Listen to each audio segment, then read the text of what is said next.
ത്രിയേക ദൈവത്തിന് മഹത്വം ഉണ്ടായിരിക്കട്ടെ. വീണ്ടും പ്രഭാതത്തിലേക്ക് ഏവർക്കും സ്വാഗതം. റോമാലേഖനം 12-ാം അധ്യായം അതിൻ്റെ 11-ാം വാക്യം. ഉത്സാഹത്തിൽ മടുപ്പില്ലാതെ ആത്മാവിൽ എരിവുള്ളവരായി കർത്താവിനെ സേവിപ്പീൻ. പരിശുദ്ധനായ പൗലോസ്ലീഹ പറയാണ്, ഉത്സാഹത്തിൽ മടുപ്പില്ലാതെ ആത്മാവിൽ എരിവുള്ളവരായി കർത്താവിനെ സേവിക്കണം. ആ കർത്താവിനെ സേവിക്കുന്നത് അല്ലെങ്കിൽ പ്രാർത്ഥിക്കുന്നത് അലസമായിട്ടായിരിക്കരുത്, അല്ലെങ്കിൽ പ്രകടനാത്മകമായിട്ടായിരിക്കരുത്, മറ്റുള്ളവരെ കാണിക്കുവാനായിട്ടായിരിക്കരുത്.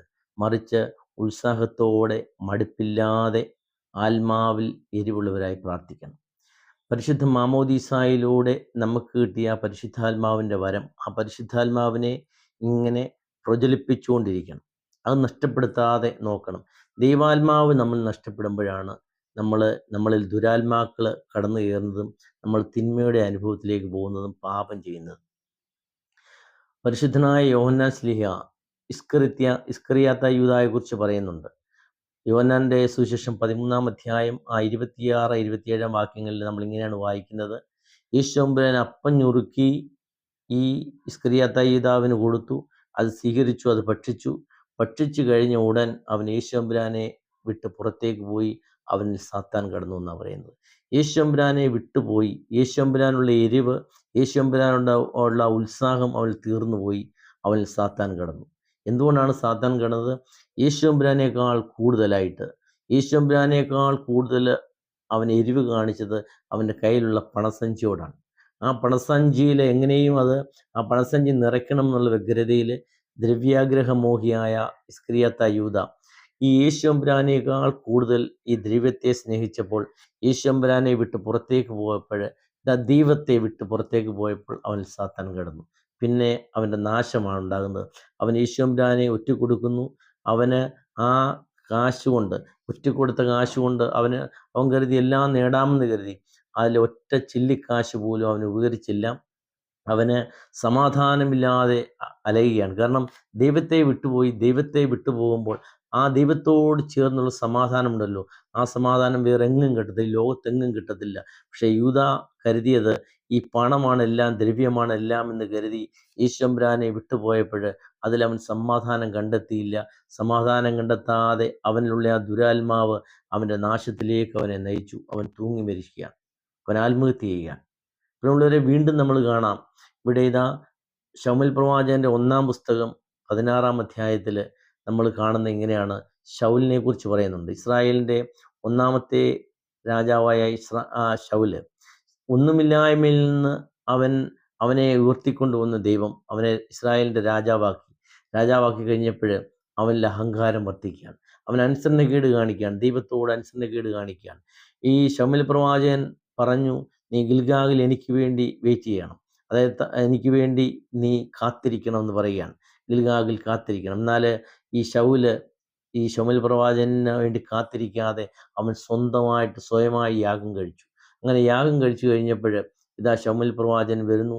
ദൈവത്തിൻ്റെ കോപത്തിന് അവൻ പാത്രമായി. അവിടെ ഇതാ ശമൂവേൽ പ്രവാചകൻ അവനോട് പറയുകയാണ്, ഇതാ അനുസരിക്കുന്നത് യാഗത്തെക്കാളും ശ്രദ്ധിക്കുന്നത് മുട്ടാടുകളുടെ മേധസ്സിനേക്കാളും നല്ലതെന്ന് പറയുകയാണ്. ഇവിടെ ഇതാ ഇങ്ങനെ അവന് സ്വയമായിട്ട് അവനൊരു പുരോഹിതനായി ഈ കർത്താവിന് വേണ്ടി, അല്ലെങ്കിൽ ശമൂവേൽ പ്രവാചകന് വേണ്ടി, അല്ലെങ്കിൽ ദൈവത്തിൻ്റെ വാക്കിന് വേണ്ടി കാത്തിരിക്കാതെ അവൻ സ്വയം യാഗം കഴിച്ചപ്പോൾ അവനിലെ ആ ദൈവാത്മാവ് വിട്ടുപോയി. അവിടെ ഒരു ദുരാത്മാവ് അവനിൽ കടന്നു എന്നാണ് ശമൂവേൽ പ്രവാചകന്റെ പുസ്തകം. ശമൂവേൽ പ്രവാചകന്റെ 1-ാം പുസ്തകം 16-ാം അധ്യായം 14-ാം വാക്യത്തിൽ വായിക്കുന്നത് എങ്ങനെയാണ്? അവനിലുള്ള ദൈവാത്മാവ് വിട്ടുപോയിട്ട് ഒരു ദുരാത്മാവ് അവൻ കടന്നു. പിന്നെ അവൻ്റെ നാശമാണ് കാണുന്നത്. പിന്നെ അവിടെ മുതൽ അവൻ്റെ പതനമാണ്, ശൗലിൻ്റെ പതനമാണ് കാണുന്നത്. പിന്നെ അവന് അവിടെ ഒരു വാളിൽ ആ വാളിൽ തന്നെ വീണ് മരിക്കുകയാണ്. വീണ്ടും നമ്മൾ കാണാം ശിംശോൻ. ന്യായാധിപന്മാരുടെ പുസ്തകം 16-ാം അധ്യായത്തിൽ നമ്മൾ വായിക്കുന്നത് ഇങ്ങനെയാണ്. ശിംശോനെ ദൈവം ഇസ്രായേലിൻ്റെ ന്യായാധിപനാക്കി, ന്യായപാലനം ചെയ്യുവാനായിട്ട് ദൈവത്തിൻ്റെ അഭിഷേകത്തിനായി വാഴിച്ചതാണ് ശിംശോനെ.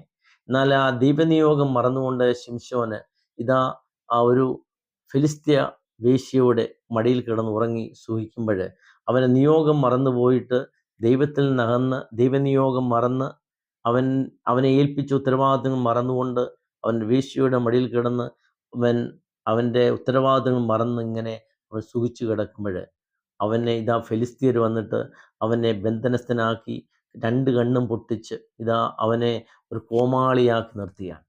ഇത് അവന് കാരണമായത് എന്താണെന്നറിയാമോ? അവൻ നിയോഗം മറന്നുപോയതുകൊണ്ടാണ്. നിയോഗം മറന്നുവെന്ന് ദൈവത്തിൽ നിന്ന് അകന്നുകൊണ്ടാണ്. പ്രിയമുള്ളവരെ, ഇവിടെയൊക്കെ നമ്മൾ കാണുന്നത് ദൈവത്തിൽ നിന്ന് അകലുമ്പോൾ ഇതാ ദുരാത്മാക്കൾ നമ്മളിൽ പ്രവേശിക്കും. അതുകൊണ്ട് അയോഗ്യമായി കുർബാന ഭക്ഷിക്കുന്നത്, ഇപ്പോൾ ഇവിടെ ഇതാ യൂദാ യൂദാ അവൻ്റെ ഉള്ളിൽ തിന്മയാണ്. ആ കുർബാന ഭക്ഷിക്കുമ്പോഴും അവൻ്റെ ഉള്ളിൽ എന്താണ്? ദ്രവ്യാഗ്രഹ മോഹമാണ്. ദൈവത്തോടുള്ള പ്രതിബദ്ധതയേക്കാൾ കൂടുതൽ അവൻ ഈ ലോകത്തിൻ്റെ മോഹത്തോടാണ്. അവിടെ അവൻ നാശം സംഭവിക്കുകയാണ്. ശൗലിത അവൻ്റെ അഹങ്കാരം, ദൈവത്തെ മറന്നുകൊണ്ട് അവൻ സ്വയത്തിൽ ആശ്രയിച്ചപ്പോൾ അവിടെ അവൻ നാശത്തിന് കാരണമാവുകയാണ്. ഇവിടെ ഇതാ തൻ്റെ ഉത്തരവാദിത്തങ്ങൾ എന്ന ശിംശോൻ ദൈവം അവനെ ഏൽപ്പിച്ച ഉത്തരവാദിത്തങ്ങൾ മറന്ന് ദൈവത്തെ അവൻ നമ്മളെ ഏൽപ്പിക്കുന്ന ഓരോ ഉത്തരവാദിത്തങ്ങളും, അതാണ് കാര്യവിചാരകത്വം. അതേ മറന്നുകൊണ്ട് നമ്മൾ അതിനെ മറക്കുക എന്ന് പറയുമ്പോൾ, ദൈവം ഏൽപ്പിച്ച ഉത്തരവാദിത്തങ്ങളെ മറക്കുക എന്ന് പറയുമ്പോൾ നമ്മൾ ദൈവത്തെ മറക്കുകയാണ്. ആ ദൈവത്തെ മറക്കുമ്പോഴാണ്, ദൈവാശ്രയബോധമില്ലാതെ ഇരിക്കുമ്പോഴാണ് ദുരാത്മാക്കൾ നമ്മൾ പ്രവേശിക്കുകയും ഇങ്ങനെയൊക്കെ തിന്മ പ്രവർത്തിക്കുവാൻ ഇടയാകുകയും ചെയ്യുന്നത്. അതുകൊണ്ട് പരിശുദ്ധനായ പൗലോസ്ലീഹ പറയുകയാണ്, ഉത്സാഹത്തിൽ മടുപ്പില്ലാതെ ആത്മാവിൽ എരിവുള്ളവരായി കർത്താവിനെ സേവിക്കണം.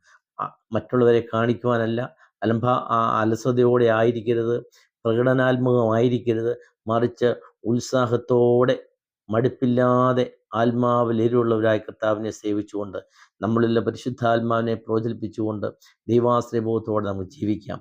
അതിന് ദൈവത്തിൻ്റെ പരിശുദ്ധ നമ്മെ സഹായിക്കട്ടെ എന്ന് പ്രാർത്ഥിക്കുന്നു. ദൈവം നമ്മെ സമർത്ഥമായി അനുഗ്രഹിക്കട്ടെ.